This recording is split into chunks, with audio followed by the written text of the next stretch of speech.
నష్టపోవడానికి కారణం ఇతనేనని చెప్పి కూడా నేను మీకు తెలియజేస్తున్నా. మొన్నే చూశారు తమ్ముళ్ళు, అంబటి రాయుడు ఒక క్రికెటర్, గుంటూరు జిల్లా, పాపం ఆశపడ్డాడు, తప్పు లేదు.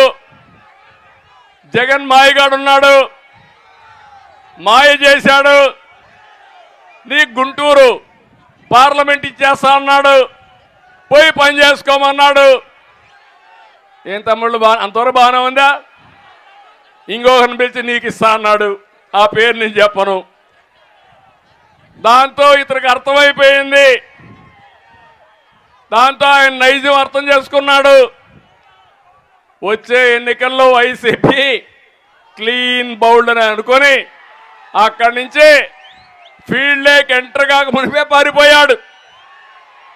అవునా కాదా?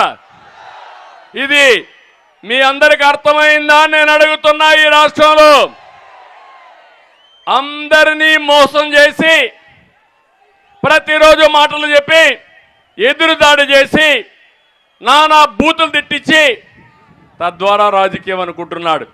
నిన్న మొన్న కూడా చూశారు, ఎవడు నన్ను ఎక్కువ తిడితే, ఎవరు పవన్ కళ్యాణ్ ఎక్కువ తిడితే, ఎవరు లోకేష్ని ఎక్కువ తిడితే వాడికే సీటు. ప్రజలకు సేవ చేసిన వాడికి కాదు, ప్రజల్లో అభిమానం ఉండేవాడికి కాదు, డబ్బులకు రాజకీయంగా తిట్టేవాడికి ప్రాధాన్యత ఇచ్చేవాడు ఈ ప్రపంచంలో ఎవరన్నా చూశారా అని మిమ్మల్ని అడుగుతున్నా. ఇప్పుడు ఇక్కడ చూశారు విజయవాడలో, విజయవాడ వెస్ట్ ఆడొక ఎమ్మెల్యే ఉండేవాడు, ఇప్పుడు ఉన్నాడు, కొబ్బరి చిప్పల మంత్రి. అవునా కాదా? ఆ కొబ్బరి చిప్పల మంత్రి మొత్తం ఎండోమెంట్స్ అంతా అప్రతిష్ట పాలు చేశాడు.